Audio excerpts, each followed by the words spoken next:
here in the perimeter, there are no stars. Out here, we is stoned, immaculate.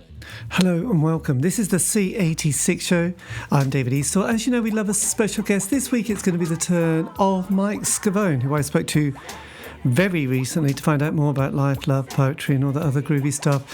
Has been in numerous bands, including the Doughboys, Ram Jam and currently with the Yardbirds. So this is the interview. It's fascinating, so do pay attention.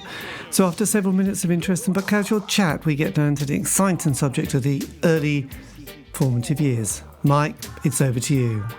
Well, for me, I got affected by music way back. I mean, I have 9 siblings. Well, I have 8 that are still alive, but so I had 5 brothers and 4 sisters. I had an older adopted brother. I had 2 older sisters, and then I came into the mix there. So they were listening to a lot of American, like Danny and the Juniors, Bo Diddley. Dion and the Belmonts. I'm trying to think of the James Brown, some of the early stuff that I used to hear all the time. Yes. And then probably by the time I got even more interested in rock actually started. So most of that stuff was like doo-wop, except for you had some blues stuff, like guys like Bo Diddley and guys like James Brown, who was more of an R&B artist. There was a lot of influences early on. So that was when I was probably, I want to say around 9 or 10 years old. Yes. Because I was born in 1949, so I've been 49. So actually it's kind of interesting because David Bowie and Lemmy were born the same year, which I think was 47 actually they were born. They were they were a couple of years older than me. Yeah. Yes. Or younger. Yes, they're older. Sorry, I'm doing the maths the wrong way. Yes. Well, 7 is lower than 9, so. Yes, I know. God, you can, the education system in the UK. Yeah, so they were that, because I always remember they would both say Little Richard and then Elvis and Buddy Holly, those people. Right, all of those guys. I mean, Little Richard I used to hear him a lot, Buddy Holly, definitely. It's hard for me just to remember but that whole era of rock and roll. And Danny and the Juniors, who I mentioned first, which probably never even made it over to England as far as their music, because they were a flash in the pan. You had a flash in the pan. You had Joey and the Starlighters, who Joe Pepe was actually in that band. And he became the manager for the Four Seasons much later on. So they had a song called The Peppermint Twist. Right. They were from the Starlight Lounge. And that's where all of that came from. And that Starlight Lounge became the Peppermint Lounge after the record broke. Right. Yeah, so that was all my early influences. Some of them. Yes. Chubby Checker. Oh, gosh. I'm trying to remember this guy's name I used to love. He did Blueberry Hill. Fats Domino. Oh, of course. Fats Domino, man. Yes. So you were in New Jersey at the time. Did you grow up? I was actually in Long Island at that point. Right. I moved to New Jersey the summer before my high school year. Yes. So I was an oddball. Yeah, I mean, having sort of, did you say you were one of 9 or you had 9 siblings? Yeah, I was one of 10. You were born 10, my God. I mean, people used to have a lot of children in those days. Did you all sort of manage to live in one room? No, one house or flat? I mean, we lived in one house. I would say 1, 2, 3, 4 bedrooms with 1 toilet. To all of those people. Yes. God, that's quite amazing. Because I know that, was it a guy called Joel Selvin? He did a book called The Peppermint Twist, didn't he, about the mob music and the famous dance club of the 60s. Was that part of New Jersey, the Peppermint Twist? That was actually in New York. New York. Right. Yes. Was there much kind of mob action around the neighborhood at that stage that you were aware of? No, not really. At that point in my life, I mean, I went to a Catholic grammar school for 8 years. And then when we moved to New Jersey, it was the first time I went into the public school system. So I went in as a freshman in high school. I didn't know anybody. Everybody else knew each other from elementary school prior to that. Yes. And elementary school there was from first to eighth grade.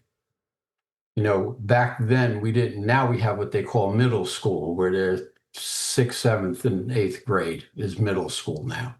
It didn't exist back then. So Yes. yeah, it's interesting, how a lot of this stuff has kind of, evolved over the years, Well, when we were, I suppose, during the sort of my schooling period, teachers weren't really that good, and they would just it was more crowd control or babysitting, and they were quite keen to sort of get you to leave at 15 or 16 without any qualifications, thinking, you're out of there.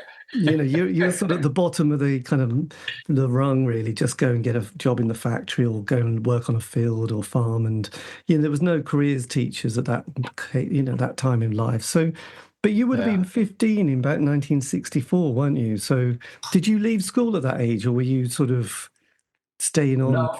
No, I stayed on. I graduated high school in 1966, which would have been equivalent of 12th grade. Yes. And I was 17 years old at that point when I graduated. I was kind of young for the school system. As a matter of fact, I was the youngest in my graduating class. Everybody else was older than me. Mostly everybody was already 18 or had turned, most of them were 18. I think there was one other girl that was 17, but she was born in January. Right. So she was actually a month older than me. Yeah. So I ended up being the youngest one in my graduating class. But most of my really strong influences in music came when the British wave came over back in the early 60s. The Beatles, the Stones, the Yardbirds, the Animals, the Kinks. All of those bands really influenced me a lot because the interesting thing was all of them were doing songs by Chuck Berry, by the people we mentioned before, not Danny and the Juniors or the doo-wop groups, but Buddy Holly, Fats Domino, all of those people. Some of them were doing James Brown songs. So a lot of my early influences in music were being now done with a different feel to them, but they were still the thing that grabbed me. And, it would have been early for you to remember any of this stuff, but it was always the Beatles versus the Stones. Which is the better band? Which is the better band? Yes. And I was a Rolling Stones fan. I just liked their attitude. I liked the whole rebellion that they put forth and the angst of their music, The Beatles, they were tremendous, but for me, there wasn't enough angst. No. What about Roger Daltrey? Did he sort of come on your radar with angst? Yeah, I loved Daltrey. I loved The Who. I remember the first time I saw them at a Murray Kay concert, which they used to do at the Brooklyn Paramount Theater every year and around Christmas time. And you would pay $2 to get in, and they would have bands all day long. And so one of the shows that I went to, where it was the first time I saw any of the English bands, it was Cream, The Who, the Zombies, the Nashville Teens, Mitch Ryder and the Detroit Wheels, which was an American group, but a bunch of other, I think Bo Diddley was on that. Yes. And so there was a couple other, I just can't, my brain is not functioning. It's amazing that was Mike Butterfield part of that world? Mike Butterfield would have been later on because he was part of the Butterfield Blues Band. Right. You're talking about Mike Bloomfield or Mike Bloom. Oh, right. It was Bloomfield. Gee. Bloomfield was the guitar player for, I think he played, did he play with Paul Butterfield? He might have played with Butterfield, but he was known in, can't remember the name of the band. All of this stuff is just like, it'll come to me at some point. Yes, this is all going to happen. I know, this is always embarrassing, isn't it? Yes. Yeah. So did you then sort of have that kind of experience of sort of realizing there was a sort of a cultural moment that was going on? Because you would have been that teen period of seeing the beginning of sort of basically rock and pop, and then morphing into psychedelia, and being in New York, I guess people started to, I don't know, the guitar sound started to change. It started getting heavier, a bit more psychedelic. Yeah. You would have been the perfect age to suddenly realize things were moving quite rapidly at this point. Oh, they were. I could remember the first time. I think I was either still in high school, or it was the summer after I graduated high school. I went over to my friend's house, and he had the first Jimi Hendrix album. And I'll tell you, man, that just totally blew my mind. I had no idea. I'm trying to listen to this, and I'm trying to hear what was the normal formation of song structure, and it just wasn't there. And it was so wild. And it took me a while to really catch what he was doing. But that was an amazing experience. As far as sounds, to me, Jeff Beck is like the king of that stuff. Right. Yes. I mean, the work he did with the Yardbirds, and I play with them now, but he was just so far ahead of anybody, and I know a lot of people consider Clapton to be the king of guitar players, but I think when it comes to the Yardbirds, the best thing that ever happened to the Yardbirds was that Clapton left and they got Jeff Beck. They actually were supposed to get Jimmy Page. They asked Page, and Page said, well, you should talk to my protege, this guy named Jeff Beck, and that's how Beck got in. But he changed the whole sound of not just the Yardbirds, but people started picking up on things he was doing with fuzz tone and mimicking sitars with his guitar, like on Over, Under, Sideways, Down. That was all like a sitar riff he was playing. And he just did that on so many things. He was an amazing guitar player. Yes, I know David Bowie was very keen on Jeff Beck and said that Mick Ronson was his Beck, so yeah. So that he sort of found his man eventually, because obviously that was quite something. So then when you left school, were you in a band straight away, or did you sort of leave and work? Oh, no, I was in a band in high school. My mom would have to write me notes so that I could leave school to go record. So the band I was in high school, which I joined in 65 when I was a junior, so I was in 11th grade, and that was the first band that I sang and played harmonica with. Before that, I was always a drummer. Right. And, so that was, that was 1965. That band ended up, I don't know if you listen to Sirius Radio at all, but we were together. It's funny because it was almost the same years as the Yardbirds, from 64 to 68. We broke up in 68. And we didn't play together again. We got back together in 2000, which our plan was not to get back together. The drummer's wife asked me if I could get the other guys back together and play, to do a show for her husband's birthday, who was our drummer. Was that Richard? Yes, Richard Heyman. Yeah. Oh. So it was a surprise party at this club that they used to go to all the time, right in Soho, because Richard was always talking about the Doughboys, the Doughboys, the Doughboys. And Nancy had never heard the Doughboys, other than maybe one of the records, but so she thought it'd be a great idea if she could get the band together for a surprise birthday party for him. So I got the other two guys, because there was only four of us in the band. And because I played drums, we were able to work the structure out and the arrangements for about 10 songs that we used to do in high school. Yes. And we put this set together, and then she comes in with Richard, and he sees us up on the stage, and he comes up, gets on the drums, and it was like we never stopped playing. It was 33 years in between.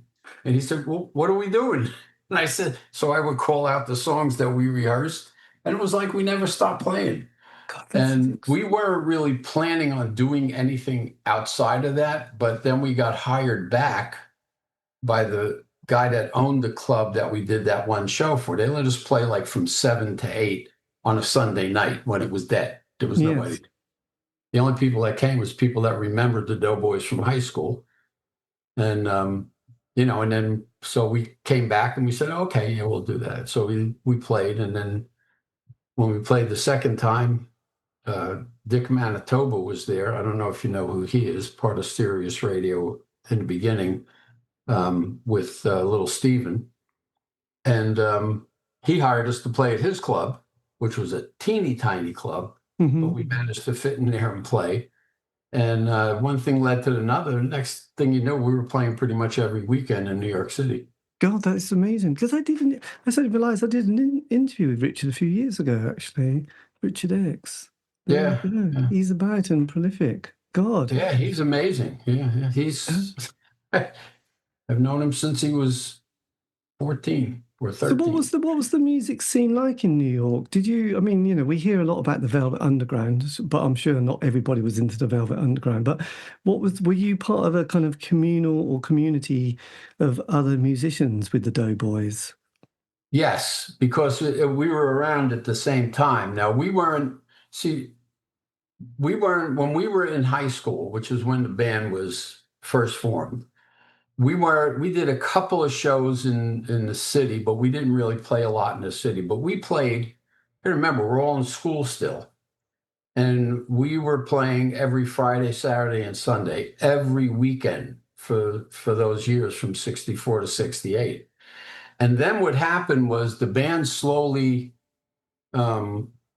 we had 5 people in the band at first, and we got rid of the rhythm guitar player because we were enamored with people like The Who, and then the other guys got enamored with people like Cream and Hendrix, and so they got rid of me.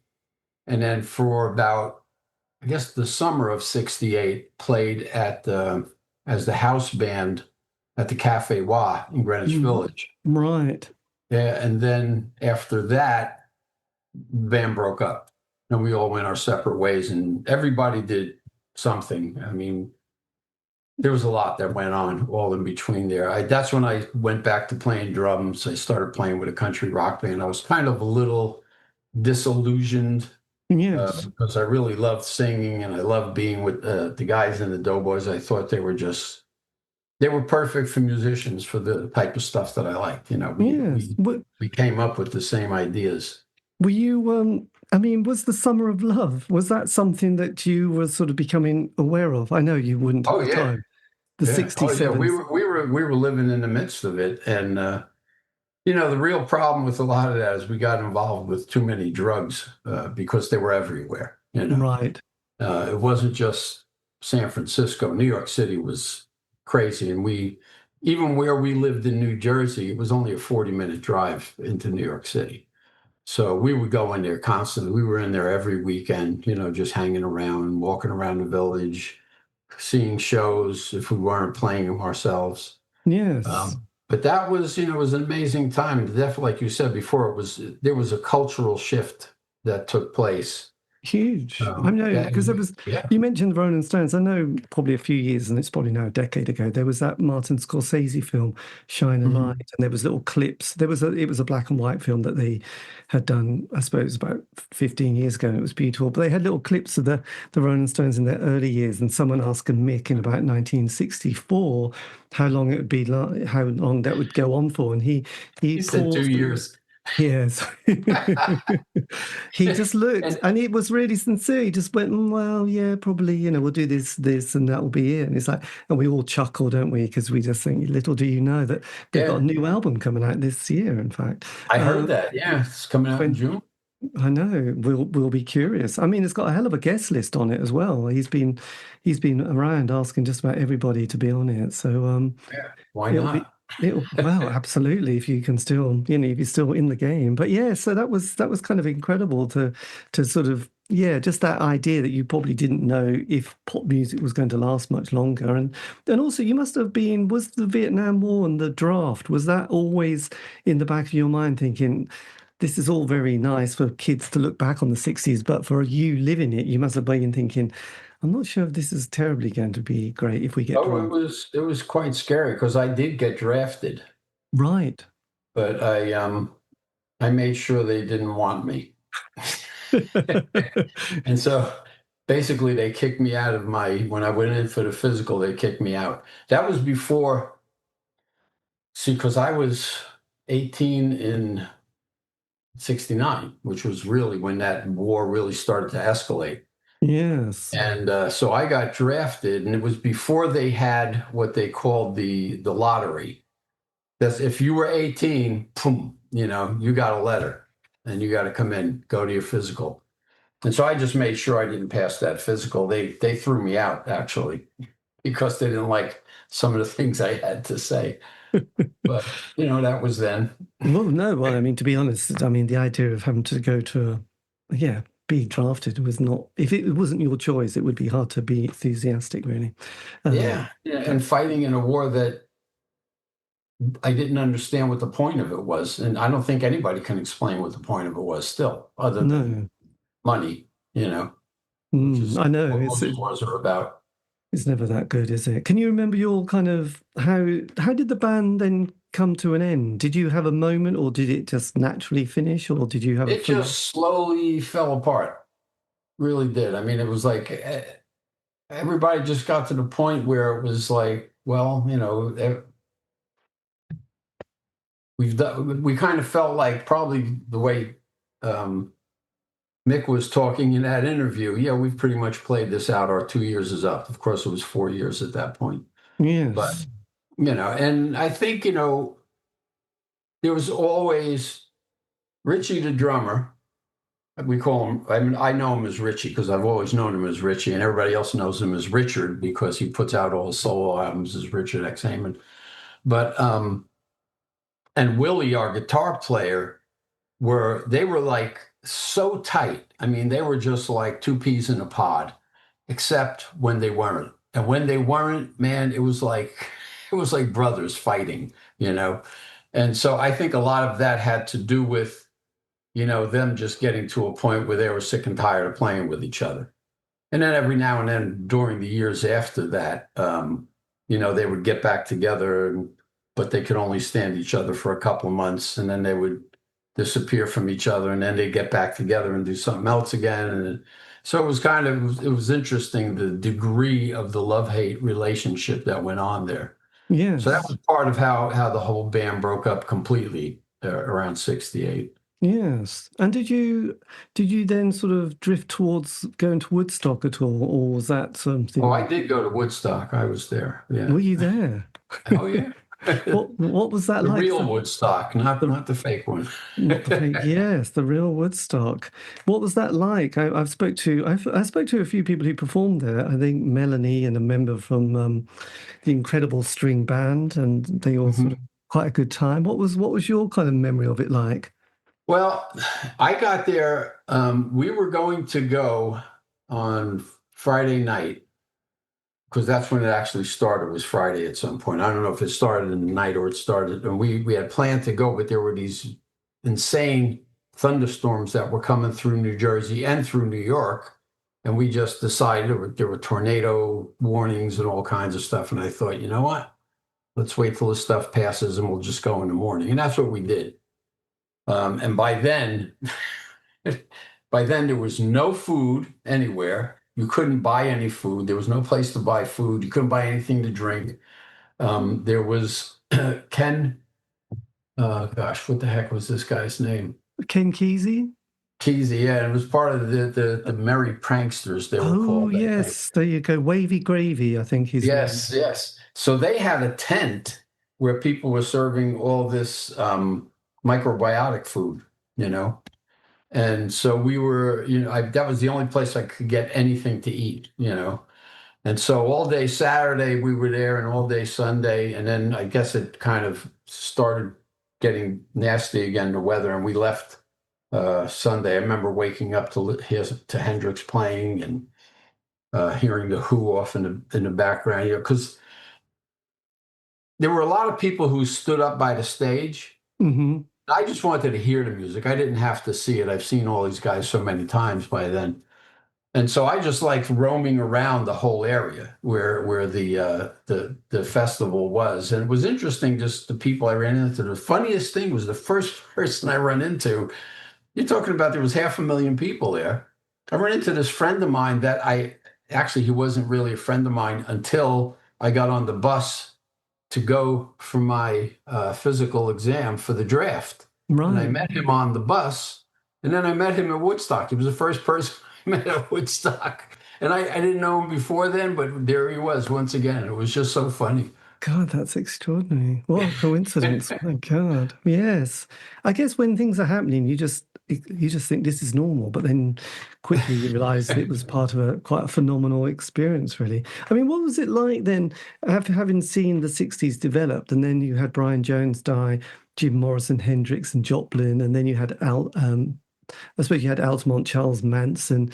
Things were getting a bit heavy within a short period of time. Did you think, oh my God, I've got to my late teens and suddenly the 60s is over, and now so too it was music? I think especially when Brian Jones died, and there were so many rumors flying around about that. It was, for me, it was just, I was bummed out because I had seen the Stones a number of times with Brian Jones in the early years. And I just thought he was such an important part of the band. I think he overshadowed Mick a little bit. Mm.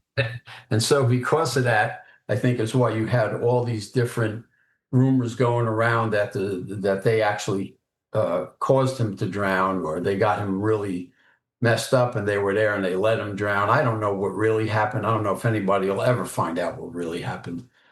But it was just really, really sad. And I was surprised that the band kept going. And then when they got Mick Taylor, it was all of a sudden, it was just the music changed completely. Yes. And at first I wasn't sure and you know what it was? I wasn't sure if I liked it, but I think I wasn't sure that I wanted to like it because I was such a big fan of the original five, And, but, when you heard Let It Bleed and you heard all the stuff that Mick Taylor was playing on, it was just so good. It was a different kind of blues, rootsy, but it was still a little more glamorous blues, Yes. because of how he played. So, but that was him dying. And then I remember I was with, matter of fact, I was in another band with Richie called Cool Heat, and we were in North Carolina when we got the news that Hendrix had died. And then, again, Jim Morrison, like you said, Janis Joplin, when all that stuff happened, I started thinking, man, this is just crazy. Yes. I was floating around with a bunch of different bands at that point, back and forth from this band to that band, from being a singer to being a drummer. And just wasn't really sure what I wanted to do, except that I wanted to play. I loved being on stage. And I more importantly, for me, it wasn't just playing music, but it was entertaining people. For me, if you got on stage and you just stood there, you shouldn't be on the stage. Yes. That was my mentality. If you're not going to entertain these people, just play a record. Yes. And that was the way we did things. So, even behind the drums, I would be doing my best to put on a show. But that was just the way I grew up, because and I think, and this always freaks people out when I tell them, I think most of that came from watching some of the stuff my parents used to watch on these variety shows in the late 50s and early 60s, which was probably the biggest influence on my life as far as entertaining was Sammy Davis Jr. Right, Sammy, yes. And not a rock guy. nothing, not even close to rock and roll. But he was such an entertaining guy, and he had him and James Brown probably had the biggest effect on me, And then later on, you could see Jagger picked up a lot of their stuff, Yes. And if you watch the Tammy show, Right. yeah, where they followed James Brown in that lineup, and I can remember hearing an interview with Jagger where he just talked about how blown away he was watching James Brown, and that's when he realized he had to really step up a little bit, And ever since then, he's never slowed down. No, but yes, I mean, somehow those moves, but also I also like people just watching people like Fred Astaire and Ginger Rogers and Rogers. Yes, and Sid Charisse and all those guys, they were just incredible. Yeah, I know. It's just, I mean, that we grew up with seeing those clips of people tap dancing or doing. A lot of people who got into entertainment in the UK had come from variety, so they had to go to working men's clubs or these holiday camps, and they had to do everything. They had to sort of keep the crowd going. They couldn't rely on just being behind the mic and just looking cute. But did you very recently then go and see that Baz Luhrmann film of Elvis Presley, that live concert that he found the footage in the film and then put it together, called Epic? Elvis Presley live in concert, because there was a little clip of, because he's playing in Vegas, and there's a little clip of Sammy Davis Jr. sort of appearing, and you could see this kind of amazing sort of connection between the two of them. It was just beautiful. They were both entertainers as well as good singers. Yeah, so it's called Elvis Presley Epic, I think it's called. But it's the Baz Luhrmann film. But he made a film and then realized there was all this kind of stuff in the Warner kind of vaults in this kind of place. I think it was a salt mine and they'd never been seen and shown. So he sort of managed to get it all digitized, kind of got it all sort of beautifully restored, and then put together this film. And I just went to the cinema to see it. And when you see it, you just think it will change your life, actually. Because you think, well, I'll just go and see another film, it's a live concert, it'll be all right. But you just kind of go, oh my God, I want to go. You sit there at the end and think, I want to watch it again now. Because it's kind of, why is it over? But it's footage that you've never seen before, because it's just been put in a vault, and it's like, well, let's just leave it here in this salt mine. And Baz Luhrmann sort of just found it and went, God, has no one ever wanted to watch it? And so there's all these interviews. So it's held together with this long rambling interview with Elvis talking about his life. So then it's all these kind of shots of him live, and the relationship he has with the band is amazing, because he's always rehearsing with them, and he's nodding, he's pointing, and when he's there backstage, so you see him rehearsing, which is brilliant, and then you see him live. That cuts into the live bit, and you're just thinking, oh my God, it's just amazing. You won't be disappointed if you see it. So because he's doing, like all these numbers I didn't realize, from the Beatles to Simon Garfunkel and people. And it's just like, God, that band were just awesome. This is the Vegas band, Right. Oh, yeah. They were tremendous musicians. Gosh. Yes. I mean, they were on it, like a carp on it. Jesus. Yeah. So then you got to your late teens and the 70s. And you're back on the drums. Are you then just working whatever circuit you can find and any band? Well, I got it was kind of odd, because how I moved from one band to another usually had to do with somebody who was in one of the bands I was in, and they either got together with some other guys and said, hey, we could use Myke for this or whatever. And so it wasn't like I was looking for work, because I as much as I loved it, I didn't. Once the Doughboys broke up, I was, like I said, I was a little bit discouraged. And so there weren't, I kind of thought there isn't going to be anybody else that I can play with that's going to be as good as these guys. We were just so much in the same head. And so I ended up being in a bunch of different bands. And the band that I played with mostly during the 70s was a band called Sauce, which was kind of a country rock band. And there were There was five of us. We had two guitars. No, we had three guitars at one point. A bass player, an organ, and me playing drums. Yeah. There was actually six of us. And one of the guitar players was writing a lot of music himself. And so we were doing a lot of his stuff and recording with Bo Gentry and Richie Cordell and Kenny Laguna, all those guys that were part of that whole scene in New York at that point. And that's how I actually got to meet Kasenetz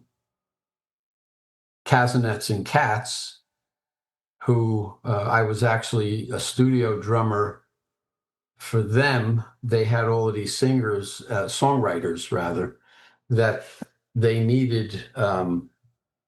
They need a band to make demos with their songwriters. Right. So the band Sauce that I was playing in, because we knew Bo Gentry, who was closely connected to Kenny Laguna, Richie Cordell, and these guys that were also part of the whole stream of the bubblegum scene, which is what Kasenetz and Katz were basically known best for at that point.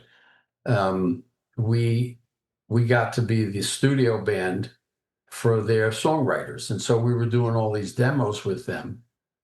And it was during that time that they were talking about putting together this band based around Bill Bartlett, who was the guy that really took Leadbelly's no music version of Black Betty and turned it into what everybody heard on the radio. Yes. They were looking for a singer. Bill sang, but they didn't believe he was good up front. And they wanted somebody that could be a front man. They wanted somebody that could also sing, rock. And so that's, they originally asked the guy that mainly sang for Sauce to try out. And he said, no. He says, if you're looking for a guy that sings rock, you need to talk to Myke. And they go, Myke, the drummer? He sings? And so that's what happened. And that's how I ended up trying out for, the band they were putting together at the time. So this band was put together in the studio. God. So, yes, these things, I suppose Malcolm McLaren did it with the Sex Pistols and various other people have done it before. There's been a lot of that, a lot more than most people would believe. Yeah. Yes, quite a lot, actually. It was kind of an interesting time, wasn't it? Because by then, just past the mid-70s, I mean, because we, in the UK, obviously, we had there was a heavy metal scene with Black Sabbath and Deep Purple, and then we had the prog rock scene. You had Laurel Canyon and the singer-songwriter appearing, and things were, and then we had obviously, like the glam period as well. But then, punk started to come along as well during that time, which blew out the prog rockers really. So with Ram Jam. So yes, was that kind of an interesting time? Were they looking for a particular rock sound at this time? Everything was pulled together because of the song Black Betty, because Bill had been doing that song with another band for quite a few years, at least 5 years that I'm aware of, in just around Indiana and Ohio area, local stuff. And so they wanted to put this band together, and their big thing was based on Black Betty, because it was just what he did with that song was phenomenal. I don't know if you ever heard the original with Leadbelly. Yes. So have you heard the one? The thing that killed me about it, and I didn't find this out till much later. I met this rock historian from the Netherlands, but he told me, "Oh, that's not the first version of it that was recorded." And I said, "What?" Because there was an Alan Lomax recording of James Ironhead Baker doing it in a prison. And I don't know if you ever heard that, but it was the same sort of thing. It was just singing and hand clapping and nothing, no music whatsoever, just like Leadbelly's version. And so that's where, and I found out later that it was really apparently a song that was, probably the slaves were singing in the fields. It was a common song. But Leadbelly's version only had the first verse. Right. Bill wrote those other two verses, but Leadbelly's estate would not give him credit for it. They wouldn't allow him to have credit as a songwriter, not even 5%. Yeah. And he turned that, I mean, if it wasn't for what Bill did to that song, nobody would even know that song exists. Yes, because I always remember Led Zeppelin doing When the Levee Breaks, which was another one of those classics from. Yeah. Yes. Oh my God. But yeah.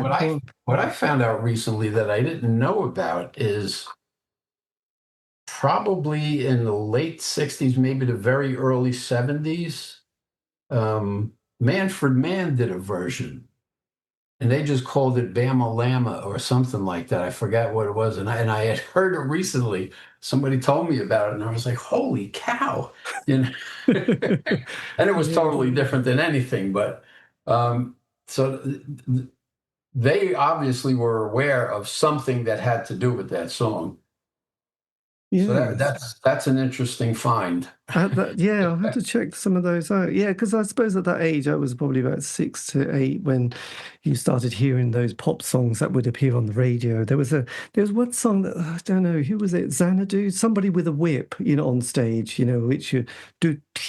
I don't know. That was, yeah. And then there was, Black Betty was another one. There was Crazy Horses. There was School Out. When you're about 6 to 8 and you just hear Ballroom Blitz by Sweet, they all just like, oh my God, these songs are amazing, and then Gary Glitters, I Want to Be in Your Gang, and it's just, it's great, perfect pop, isn't it? And you just you just get into it. So when the band, Blitz, that's interesting. Yeah. So when the band was formed by the producers, what's it like then? Is it a bit like a football team getting together and saying, right, you're the guitarist, you're going to be the bass player, and were you put onto the vocals straight away, and then was it Peter on drums? Yeah, Peter was on drums. I was on vocals. Howie was on bass, and Howie and Peter are both gone now. That was another thing. To me, that was as bad as Hendrix, Joplin, Morrison, and all of those guys disappearing. Yes. Plus, they were too young. I mean, they were in their early 50s, I don't even know. Peter, I was really close with Peter and Howie, more so than with Bill. Bill was kind of like pretty much all to himself and really didn't give a crap about anybody else. For him, it was just about, he used people. As much as I don't like to talk, he used people for himself. Right. And he was, and again, Black Betty would not be anything if it wasn't for him. No. But, as far as a musician, he was a great musician. We had a lot of fun together on the road, but he did a bunch of stuff later that really was a bit aggravating. And so when the band broke up, I wasn't sad at all. Well, that's always, yes. It's like, that's. Did you? So when the band gets together and you do that first album, which has Black Betty and then finishes with Too Bad on Your Birthday, who presents all that material and where did you record it? And I guess Katz and Kasenetz and Katz pretty much controlled everything that happened with that. Right. They directed whole. Yeah, they own the name Ram Jam, which is why we haven't been able to use it. I mean, I would love to gone back out and use that, but they were very adamant about that. Jerry Kasenetz just passed away recently, and I didn't even know it. Somebody told me about it. I think it was within the last year. Right. Blimey. Yeah. Yes. Did you so when you went in the studio, it was all there. Did you then record a version of Black Betty yourself, or did you just keep the original, the one that they recorded before? No, that was they kept what they did with Bill. So I did a version of it kind of very loosely with a different band, and we never released it or anything. I don't even know if that was our intent. We just wanted to do it, Yes. And it was a band that I didn't even know these guys, but they happened to be a band that was on the Jersey Shore, and they were the only band I've ever run into that actually played Black Betty. There weren't a lot of cover bands that were even attempt that song because it was a little bit complicated. And so they were playing one night and they heard that I was in the audience. So they asked me if I'd come up and sing. So I did. And then about a month or two after that, they asked me if I'd be interested in recording a version of it. So we did. And they were called Joust. Right. Yeah. So they were interesting guys. Yeah. Yes. And when you toured that first album, did you instantly have quite an audience? Was there quite a following for the band at that point? Oh, yeah. Yeah. When we went on tour, it was, I mean, because part of it was we were opening up for a lot of really big acts at that time. We did a lot of shows with Styx, Foreigner, Black Oak, Arkansas, the Little River Band, Frank Zappa, Bebop Deluxe.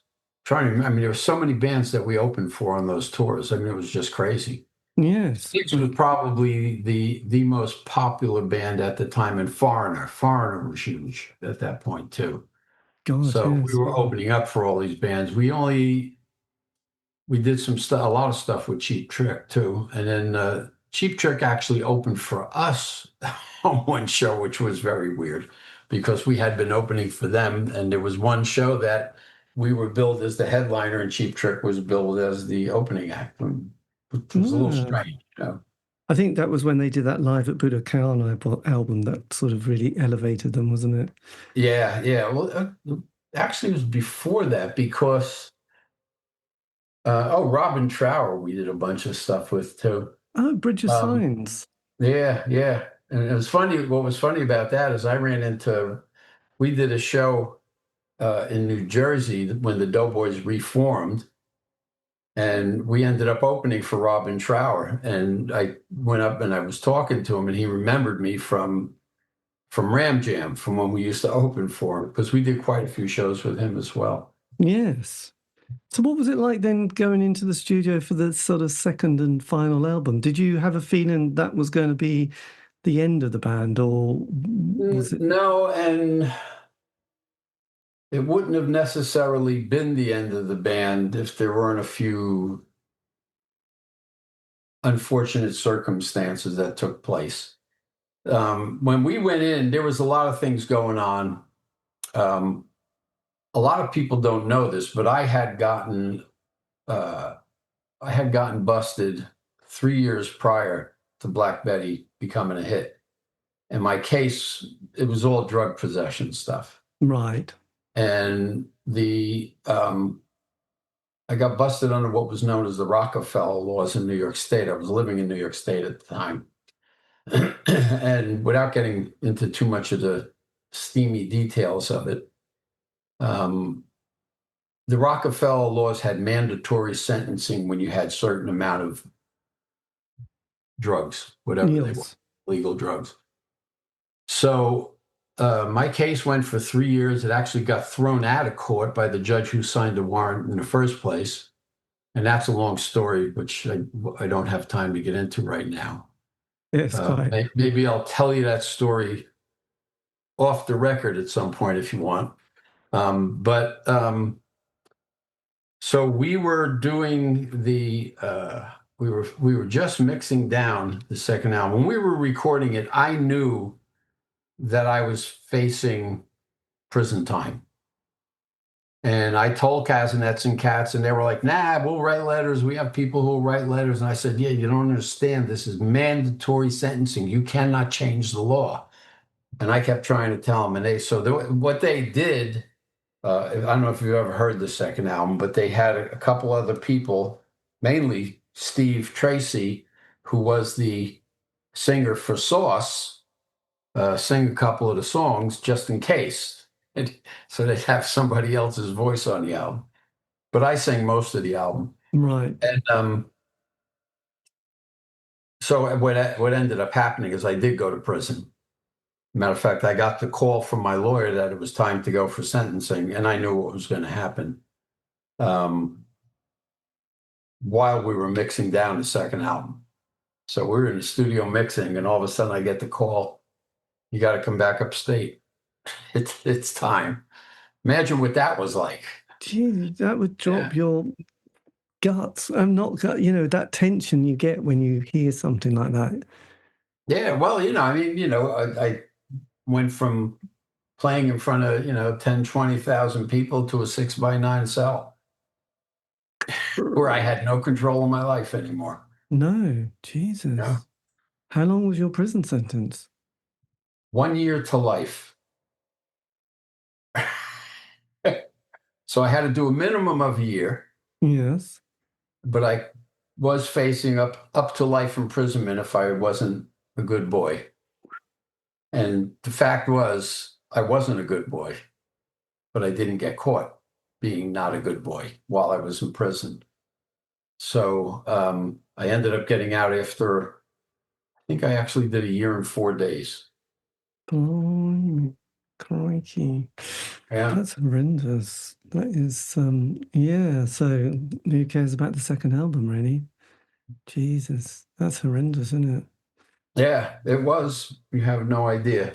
No, gee, I mean, God. I'm laying in this in my cell thinking, God, why did you give me all of this just to pull the rug out from under my feet? It took me a Yes. while to come to my senses and realize, yeah, God gave me it all, but he didn't pull out the rug from under my feet. I pulled out the rug from under my feet by my stupidity, by the things I was doing at the time. So Yeah. it was a humbling experience, and it took me a while to really be humble enough to recognize it. Matter of fact, I didn't really come to terms with all of that until after I got out of prison. Yeah. I think one of the things sometimes is I don't know. I suppose it's, when I've had real kind of moments, stop being a victim and then take responsibility. And then you think, yeah, okay, so then I don't become bitter about the situation and blame somebody else. It's like, well, actually, don't play the victim card because that doesn't work. It's like, well, I made those choices. That was me. So in a way, it kind of empowers you, but certainly is a learning curve. So then you think, okay, I feel a bit better rather than feeling like, oh, Paul, pity me. It's like, well, I messed up. So I have no pity on me for what I did in the past. yes, but it's still. I think it was the grace and the goodness of God that I got out with only doing as much time as I did. When I like I said, when I say I was bad in prison and I didn't get caught, if I got caught for any of that stuff, I'd probably still be in Prison, yes, yeah. God. And I got out in 1978. God, yeah. Yes. 79. 79. So then, obviously, the 80s was creeping up. We had Margaret Thatcher. You had Ronald Reagan. The music scene was about to change. What was your kind of 80s period like then? Well, for me, what happened to me in 1979, after I got out of prison, I was out a few months, probably at least 6 or 8 months, and I was worse in my drug addiction after I got out of prison than I was before, because I still was, like you say, the victim, and I had every reason to believe what I was doing was okay. And through a whole bunch of things that I'm sure we don't have time to get into, but I would also be more than willing to go through it. I came to a point where I had to recognize who I was before God. And I came to an awareness of God that I never had before. And I really gave my life up and surrendered my life to Jesus Christ. I can tell you the exact date because it was August 16th, 1979. And everything for me changed. So for 5 years after that, at least 5 years, I didn't pick up an instrument. I didn't play. I didn't want to play. I didn't want to have anything to do with the music business. Not because the music business was the problem, but I knew if I was around that environment, that I'd have a hard time staying clean. And if I told you how I got clean, you'd probably not believe me. But I have to tell you, it was all the supernatural power of God that just answered prayer. And, I went from being a total lunatic, addicted addict to not being one, literally in one day, Yes. and So not going back. was it heroin you were on? Oh yeah, Right. lots of heroin and cocaine. I was Right. shooting speedballs, the thing that killed John Belushi, and a lot of Yes. people since then. You were Jesus, quite literally. So yeah. So then you had that one day. I mean, you're probably the only person who's managed to sort of clean up that quickly. Yeah. Well, again, if I told you how it happened, I mean, it was a process that literally took months, but the actual being addicted and going through withdrawal and then being totally clean and not even having a craving was a one-day thing. And it was entirely the power of God. I mean, if I were to tell you it was anything else, I'd be lying. Yes, well, most people have a huge amount of. I think there was a guy called Patrick O'Neill who I interviewed, and he'd sort of a bit similar to your story, but he didn't. It took him years, and he, no, I won't do it again, Judge, and then he did it, and he's like, you're going to prison again, but if you do it again, you're really going to never come out of prison. And even no, of course I won't. And then he did, and luckily got away with it. But I think it was the 12 steps, isn't it? He did all the rehab stuff, but you didn't have to do that. I still have not been rehabilitated, but I have not. I have not done any of that kind of drugs since 1979. Blimey! Not been involved in drugs in any manner, shape, or form. And had God ever been part of the family or your life before then at all? Definitely part of the family, because growing up, like I said, I went to a Catholic school, elementary school, for the first 8 years. And my family, I mean, one of the reasons we had that many kids is because we were a Roman Catholic Italian family. I'm not a Roman Catholic at this point. I'm just a disciple of Jesus Christ. I wouldn't define me any other way. I'm a follower. Yeah, God, that's and he saved my life, and he continues to save my life over and over again, because even though I don't do what I used to do, I still have issues I have to deal with, day to day, that, he's there for me. And I see his power at work in ways that, there's nothing else I can lean on that I can depend on the way I can depend on Jesus. Yes. And do you have a practice every day that you pray? No, I don't do anything until I pour my coffee and sit down with the Bible every day and pray and read. And I've been doing that since 1979. And the funny thing about the Bible, I mean, I've read through the Bible probably more than 30 times, cover to cover. And the thing about the Bible that I've found, my own personal experience, is that it's alive. You could read things today and read it again tomorrow. There's that very same thing. And all of a sudden, God just like opens up your eyes to something you never saw before. It's just, again, there's no other place to put it except for the supernatural power of God to enlighten you, because we can't enlighten ourselves beyond a certain point. And he opens up things that, I mean, and don't get me wrong, I still have a lot of issues, but they're just not the same issues, Which is, yes. So then, sort of from the mid-'80s then, where's your path from there? Because obviously music, I got out of music, like I said, for at least 5 or 6 years. And how I slowly got back into music was the worship band in the church I was attending needed a drummer. So they asked me if I would play. And I said, sure.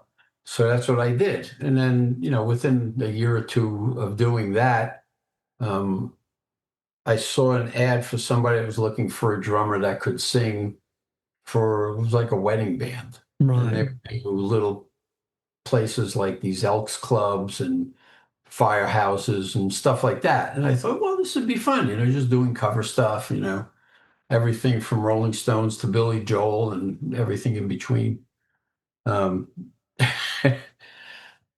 I'm laughing because anytime I start talking about this, it brings back all these other memories of things like the time I sat in a principal's office in a high school in Michigan with Bob Seger smoking a joint with our feet up on the principal's desk. I don't know why that brings it back, just because I mentioned Bob Seger, I guess. But so I did nothing, and I just got very heavily involved in my church Right. and very heavily involved in the things of the Lord. And by 1990, I was playing here and there. And in 1990, I started my own prison ministry, going into the prisons. And I spent some over 30 years in the Monmouth County Correctional Facility every Wednesday night teaching a Bible study.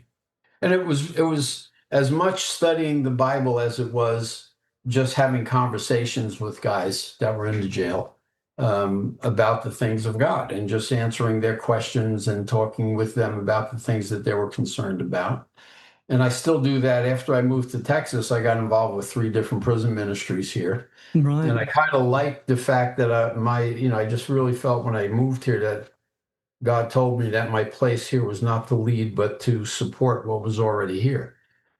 And so that's what I've been doing for the last 4.5, 5 years since I got connected to these ministries. And it is so much fun. Yes, well, I would imagine. I can't tell you how much fun it is.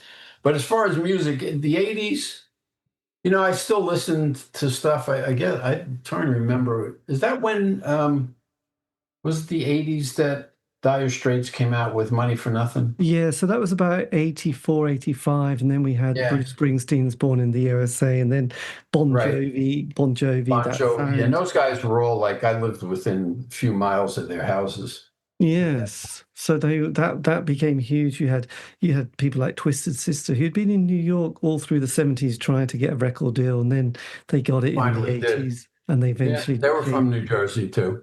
Yes, because I did an interview with JJ French, and he said that just no record label was going to touch them. And then they got one via being seen on British television. He said, like record labels were just like, you are not going to ever sign that band. Do not mention that band. And then one day, someone quite high up signed them, and it was like, what do you do? We don't want Twisted Sister. But then they were huge, and then they lost it all by the end of the decade. So it was rock and roll. It was funny because I guess it was the late 80s, early 90s, I was working as a union carpenter in New York City, and I would take the bus in and back. And on the bus one day, and I'm talking to this guy who had long hair tied in a ponytail. It turned out he was Twisted Sister's sound man all through their career, and even before they made it. And we got to be really good friends. And then it turned out that my son ended up going to school with his son, so they became really good friends, and they're still connected. I don't know if Charlie's still alive, but he had all these Twisted Sister gold records in his house on his wall and stuff. Right. Yes. Yeah. It does. He was a fun guy. He was a good guy. He was a very interesting guy for somebody that was involved in rock and roll, because he was working as a laborer he was in the union as well, and he ended up really destroying his knees somehow. There was some kind of accident that happened. But yeah, he was a good guy. He was a really down-to-earth guy. It was a lot of fun to just hang on the bus with him, going back and forth to New York City during those years. Yes. And so I would listen to music here and there. I was mainly involved in, actually, in the early 90s, I put out a gospel album with the members of my church at that point. And it was a DIY. We didn't do anything with it except sell it locally. And we played a lot of coffee houses. If you want, I could send you one of the songs. Oh, yes, that would be lovely to hear. But then, Yeah. but then, as the decade started to progress or go, you got the Doughboys. Nancy sort of got this kind That of happened amazing. in, I guess it was, Was it 2000? we got back together in 2000. Yeah.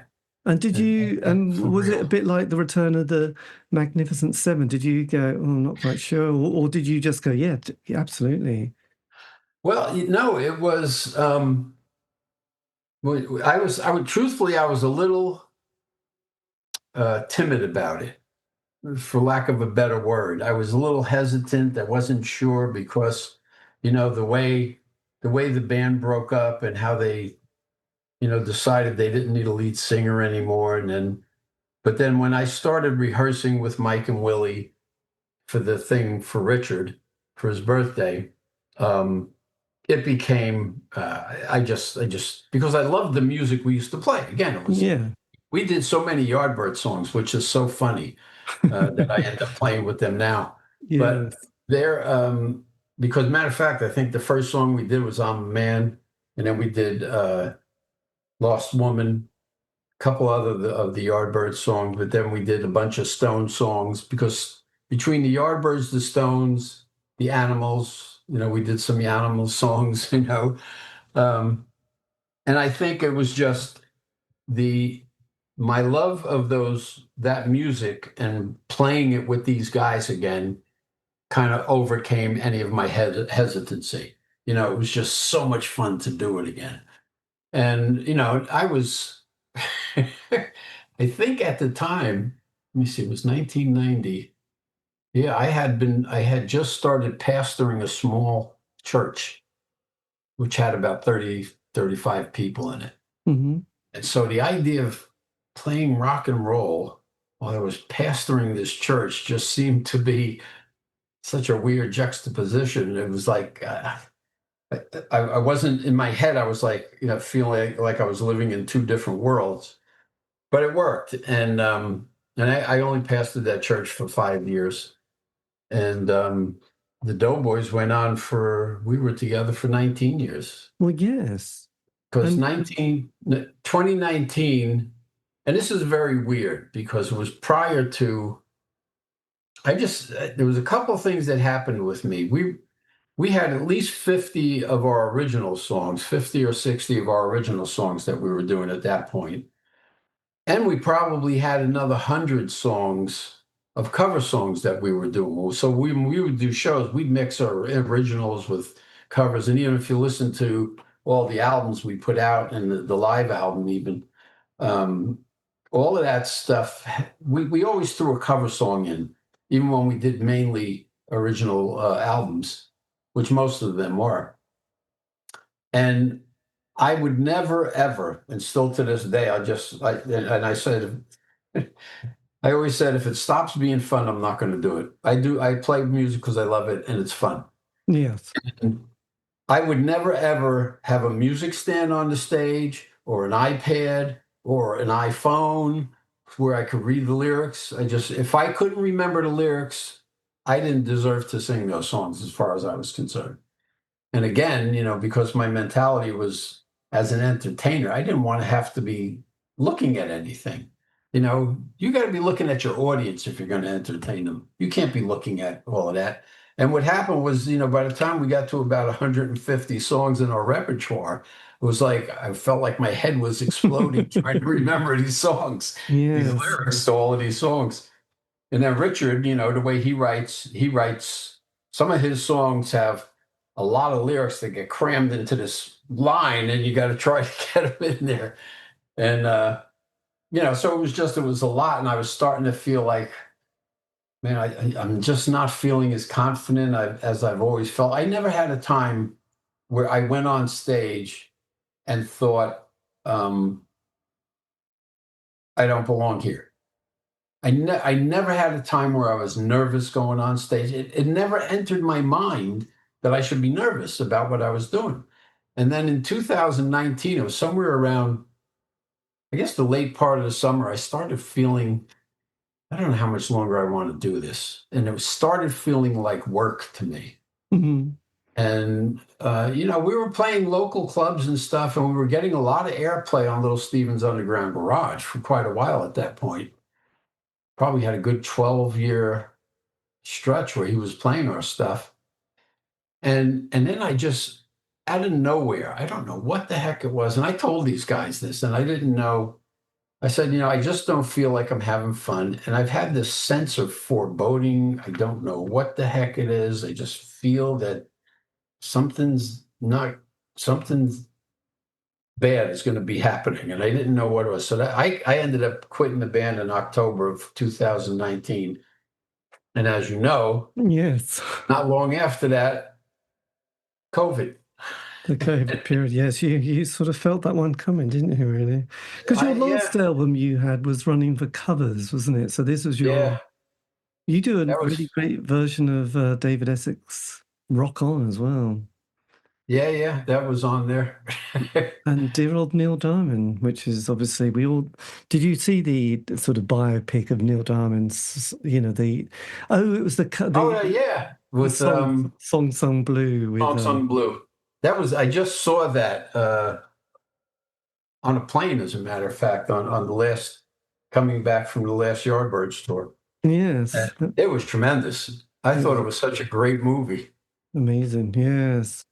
So then the Yard, so you sort of felt that. God, that was very very instinctive of you. And I had been playing with the Yardbirds at that point for a little over 4 years, because I joined them in 2015. So I was doing the Yardbirds and doing the Doughboys, and the Yardbirds and the Doughboys, and back and forth. To me, as much as I love the Yardbirds and I love their music and I still love playing it,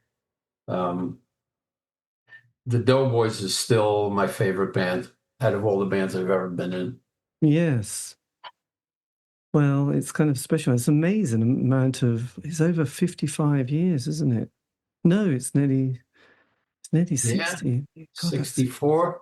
That is That's a lot. 60 years, 62 years. Amazing. I mean, I joined in 65. They were already together. We were called the Ascots in the beginning.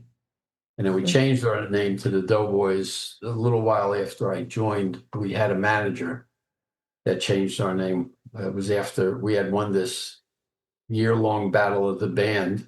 Yes. And the producer of that show where the band, the Battle of the Band was, asked to become our manager, got us our record contract with Bell Records, where we put out our first record, Road to Mendelbaum, and our second record, Everybody Knows Your Name.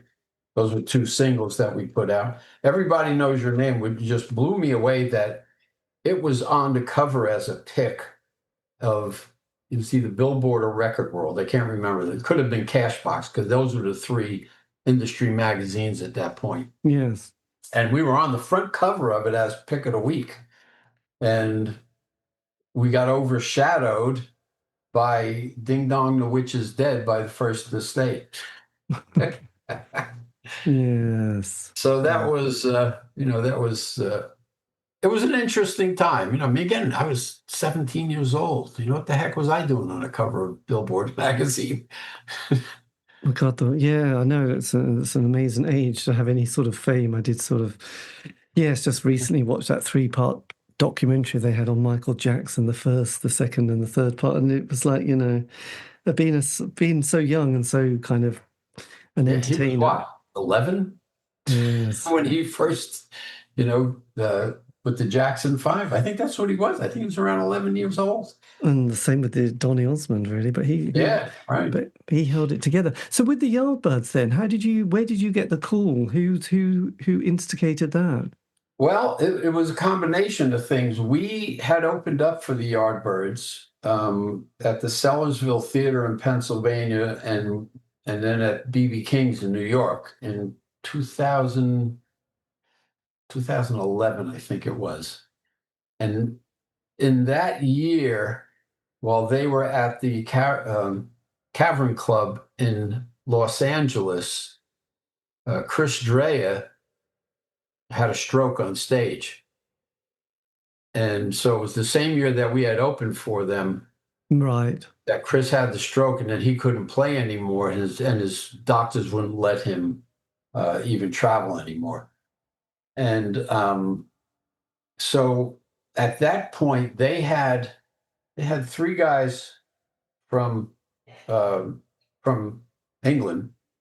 Guy named, I don't remember all their names now, but they had a bass player. Ben King was the guitar player.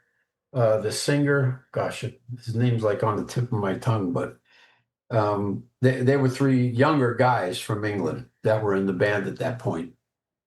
And they went on playing without Chris for a while after Chris left. I think it was another year or so. And then it was somewhere around 2014 that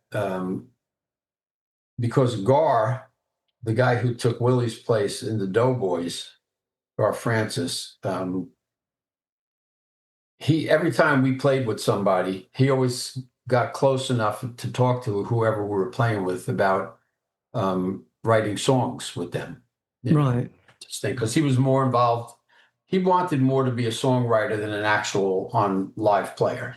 He was great live, but his love was songwriting, and that's all he wanted to do. So he had mentioned something to Jim and to Chris when we had opened for them on those couple of gigs about writing songs together. So they stayed in touch, and Jim called Gar or sent him an email. I don't know how they connected, and said, "Hey, I'm looking to put a new band together. I'd like to have some more veteran players, American players, and I'm looking for a bass player and a harmonica player." So Gar said, "Well, why don't you talk to Myke and Myke?" So our bass player was Mike Caruso. Yes. And I talked with Jim, and he obviously he remembered us and how we played. And he just didn't want to have 2 guys from the Doughboys in the Yardbirds. He didn't want to have 2 guys from another band. He thought it would be hard. And there were a couple of instances where we almost had the Doughboys open for the Yardbirds while I was in the band. And then he said, no, I don't want you to do that either. So that didn't happen. And then, so he kept looking for a bass player. He other than, the fact that he heard us when we played, he went and looked at a bunch of our stuff on YouTube and decided that I'd be the right guy to join the band as harmonica player. And he looked for another bass player for a while, and then they finally found Kenny Aronson because they just didn't want 2 guys from another band in the band. They felt there would be a problem at some point, which I understand. And I felt bad for Myke because he really, when it was a possibility, he was really excited about it. And it was never in my mind that I would quit the Doughboys because of it, and I didn't quit the Doughboys because of that. I explained to you why. Mm-hmm. And part of it was, it was the Yardbirds gig was so easy for me because for the first time, I was necessary on the stage, but I didn't have to be the guy up front carrying the band. And because I had, kind of almost burnt out with what was going on with the Doughboys, it just seemed, this is a very comfortable gig for me. I love the songs. I love playing with these guys. They're all great players. The repertoire, I mean, you just can't find, 16 to 20 better songs to play in one set. It was so much fun. And so I kept playing with them. I had thought about breaking away from the band at that point, the Yardbirds as well. But then I didn't have to because COVID happened and we weren't playing anyway. So, after COVID calmed down, I guess. Yes. We got back out, and it was a couple things. I have never, as an adult, got a vaccination for anything. I just, not because I was against them, I just didn't see why. I believed that and it wasn't even because of this, but it has become because of that since then. There's in Psalm 139, there's a couple verses that says, I am fearfully and wonderfully made, and that my soul knows very well. And actually, there's a couple verses in between there. But those verses to me just said something. And I know that and believe me, I've had a history of chronic bronchitis. So I thought, especially, this being a lung thing for a lot of people. And at the time, I was 61 years old. So I was one of those guys that was at risk. Mm-hmm. But I could not get myself to put anything in my body that, first of all, was experimental. And when I started hearing about how many of my friends who got the vaccine and still ended up getting COVID, and they got it over and over and over. I got COVID once. I took ivermectin for 3 days, and it was gone, and I never got it again. Meanwhile, all my friends that got the vaccines were getting it. And it wasn't because I was against vaccines. It was because I never saw a reason to get them. I had pneumonia 5 times in my life. I've never gotten a pneumonia vaccine. I've never gotten any of the flu vaccines. Never. And again, it wasn't an anti-vaccine. I didn't see why. I didn't see I needed to. And I knew that if I got the flu, I'd build antibodies. I knew if I got pneumonia, I'd build antibodies. And I did. And that's, and none of it's killed me yet. I know. And I should have been dead a long time ago for a lot of other reasons. Yes. Well, yeah. Well, you must have a very good immune system there. So my mom lived to 102. Oh, so there you go. You've got good genes. Yeah, no. It helped. Yeah, it's good. So then with the Yardbirds, you've done a tour, or you've done, a tour recently. Do you, is it still ongoing? Are there still plans to do other bits and pieces in the next 12 months? Oh, yeah. Yeah, we've got October 20th to November 20th blocked out for they're trying to book big gigs there. One of the things that happened with COVID, why I brought all of that up, is because when they found out I wouldn't get the vaccine,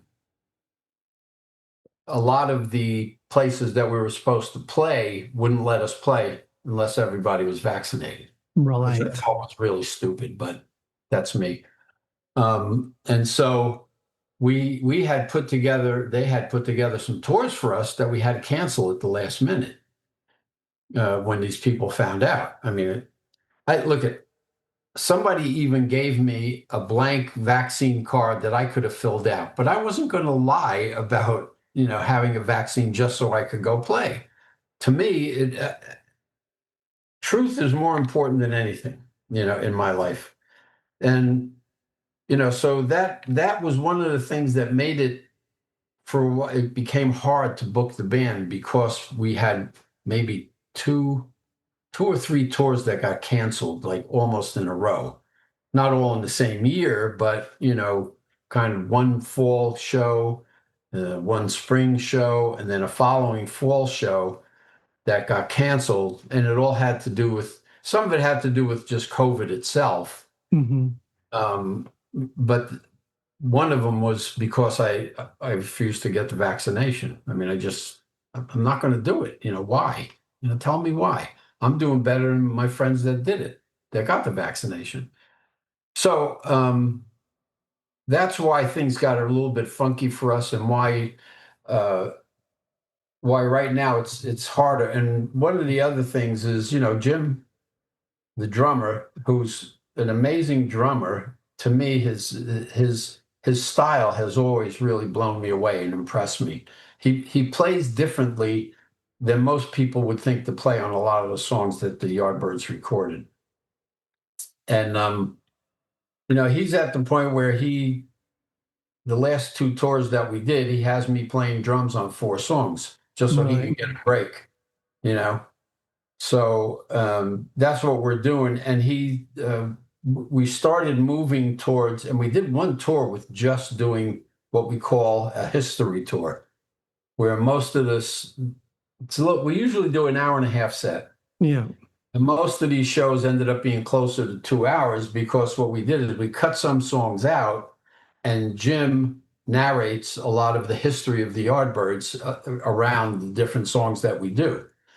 So we call it a history tour because there's as much narrative as there is music, which is different for us, and it's a different approach, but it's what Jim is really he really wants to do right now. It's really, at this point going forward, he just wants to be focusing on that, so he doesn't have to put as much energy forth. And plus, he likes doing it. I mean, it's it's kind of half of the people I talk to that have been to our shows like it because they hear stuff they would have never heard before. Yeah. They find out little tidbits of information, and then a lot of people are like, well, we'd like to hear a lot more music, because they're used to us just getting on stage and blasting through for an hour and a half of kick-ass rock and roll, know? And then all of a sudden now we're talking a little bit more, So it's, it's a hard thing for people to get used to, I guess. But the first tour that we did with that, which was not the last one, but the second to the last tour we did, we filled every place we played, and it went over really well. And I mean, I was surprised at how well it went over with the audiences, because I was expecting this is going to be a little bit odd, compared to what people are used to us doing. Yeah, it's kind of, I suppose, Jim's 82 now, isn't he? I think, because I also did an interview with him a few years ago. I think he was promoting a book or a solo album or something. Yeah, he had the second book he put out, which had a lot to do with his wife's passing away, and I can't remember what it was called. It was the only thing that Jim's ever done that I don't own. Is it called Mediumship? Maybe. I really don't remember the name of it. And the reason I don't have it is he said he was going to send me a copy, and he never did.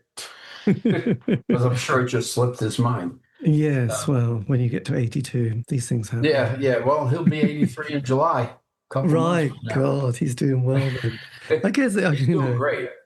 I got a friend who's in a Led Zeppelin cover band, and they play 2 40-minute sets, and he's one of the reasons being that the audience likes to go to the toilet after 40 minutes, so it kind of works for them. So perhaps when Jim has his chat, people can shuffle to the bar and do that. And that's the other thing that after we did that that Strictly History tour, we were just talking about it and thinking about what to do. And that's what somebody said, is like, a lot of our audience, especially being older people, they need a bathroom break. So yes. It'd be good if we actually did an intermission and let people go to we have part 1 and part 2 where we can talk, because there have been quite a few different lineups with this band ever since once they got back together. After breaking up with when Jimmy Page was in the band. Well, quite. I mean, there's a hell of a band, isn't there? There's the list of musicians that have been in the Yardbirds. But but it all sounds like it's all, for yourself, very good. It feels like you're balancing your spiritual and your musical and your creative and keeping very healthy. So it's, win-win, really, isn't it? Yeah, I love it. It's, if this is all I do from now until I pass, take away, check out. I mean, yes. I'll be fine. Absolutely. It's fantastic. Well, look, thank you ever so much for your time. It's been an amazing insight. And it's funny because like I said, I've done interview with Richard X for some, and also Jim, a few years ago. So it's quite nice to have sort of cross paths with you as well. So I really appreciate your reaching out to me. It's been an amazing story and journey, and a lot more there than I expected. Yeah, I've given you a little bit more information that I give a lot of people, but just felt like it was right. Yes. Well, thank you. Yeah, it was very honoured. That was amazing, actually. Well, look, have a lovely day. I know it's probably afternoon with you. But okay, look, take care. I'll keep in And touch. I'll send you one of those gospel songs as long as my yes, brain definitely. I'd love to hear that. Yes. And are you on drums and vocals or just drums? I'm going to send you the one song on the album that I wrote, and I sing and play drums on it. Nice. Yeah. I'll look forward to in it. retrospect, I wish I would have ended the song a little sooner, which you'll find out when you listen to it. But it's still one of my favorite gospel songs, and I wish it was a slight bit faster than it is. But you get it when I send it over. I guess you were thinking of the mood and the audience rather than the yes. Yeah. Anyway, look, that was a lot of it. Yeah. Yeah. Well, look, take care. Have a really lovely day, and also fantastic. Take care of yourself. See you later. Yes, you too. Thank you very much, David. Lord Bye-bye. bless you. Bye-bye. All right. Bye-bye. And that was me in conversation with Myke Scavone from the Ram Jam, the Doughboys, and currently the Yardbirds. This has been the C86 show. David Eastaugh. Have a great week. Stay safe.